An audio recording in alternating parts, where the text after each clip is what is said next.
Ryan Day, what can you tell us about the Ohio State suspension of Urban Meyer? It certainly hasn't affected the bottom line result, but coming into this game, Ohio State's first game outside of the horseshoe, what is the preparation seeming like to you based on having seen Ohio State in years past? Yeah, I was in the last day of practice on Wednesday. Meyer was there, business as usual. He just couldn't travel with the team, so he could have no contact with the coaches of the team after midnight Friday. So he can see them off. He's not supposed to have any contact with them after that. As far as I could tell, it's a normal week of game preparation. And Ryan Day, although this is by far his biggest test, the home games against Oregon State and Rutgers, which were glorified scrimmages, are nothing like taking a team on the road, even though it'll be a pro-Ohio State crowd here in Texas with all the alums. Still, it's a different challenge, and I think he's ready for it. He's going to be a head coach very soon. I mean, he's already turned down offers, NFL coordinator offer, college football head coaching offer. I think he's going to get more offers based on the success that he's had.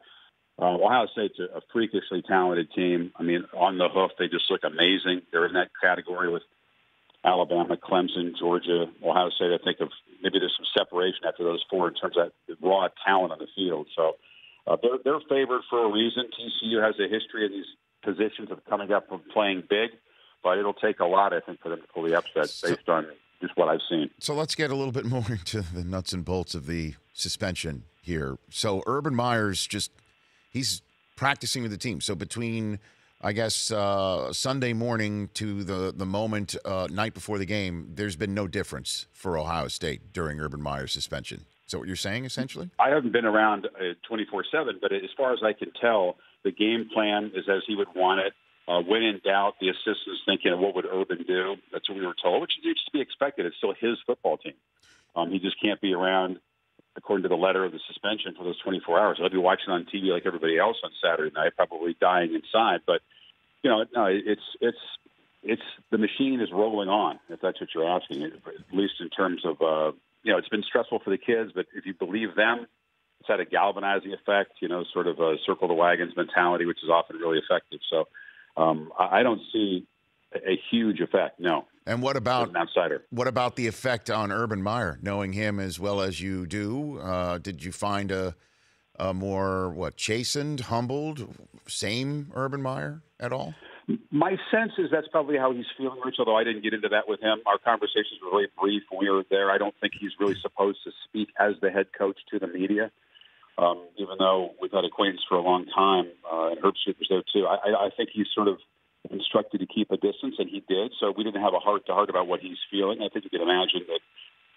I'm not going to paint Urban Meyer as the victim in all this. I mean, that would be foolish. I mean, there are it's a complicated circumstance. There are other people you could cast in that light. I don't think Urban Meyer is really a victim here, but I think it would have an effect on anybody, don't you? It's sort of humiliating, but he's kept his job, and that is the bottom line. Chris Fowler here on the Rich Eisen Show. Now, as for the TCU aspect of things, before we get into, I guess, a little bit of X's and O's, the way that the BCS shook out a few years ago, or I guess the college football playoff, one would say, a few years ago, where TCU didn't make it, Ohio State did, but Ohio State, as we all know, won the national championship. Is there any residue from this with the billboard that was put up in Columbus? That yes, I guess there's a residue. I think that's one way to put it. Maybe it's understating it. But when the Ohio State president at the time said that TCU didn't deserve the playoff or the BCS bid when they played Wisconsin in the Rose Bowl, remember they went out there and won, and he said they play the Little Sisters of the Poor. That's what set TCU off, and then it even grew the rancor in 2014 when they dropped from 3 to 6 in the last rankings by the committee, and Ohio State got in. By the way, won it that year, so it's sort of hard to argue against Ohio State getting in. Right. They beat Alabama and Oregon, but TCU, yes, there is still animosity. They still blame Ohio State a little bit. Yeah. Yeah, and that billboard that got put up congratulating TCU on the Rose Bowl win.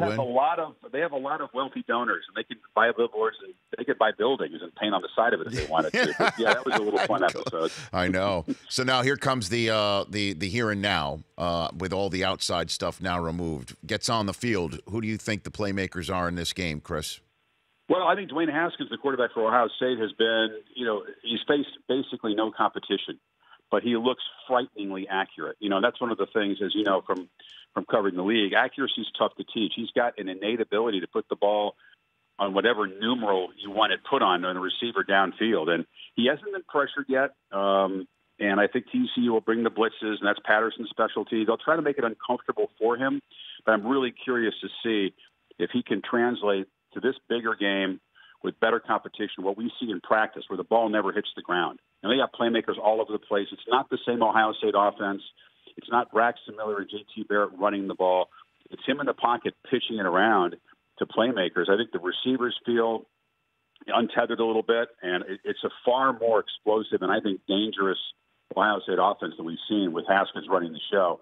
Defensively, they got Nick Bosa, who may be the number one overall pick, who already looks like a pro, borderline unblockable by any college tackle on a consistent basis. So I mean, they're really, really an impressive team. And as you point out, I mean, as each team had 2 warm-up games for the other, and now it's time to see who actually can perform under the crucible of an opponent. A lot of playoff implications. We're going to find out. I mean, Ohio State, I think, is a strong playoff contender. This is arguably the biggest test. They go to Penn State in a couple weeks.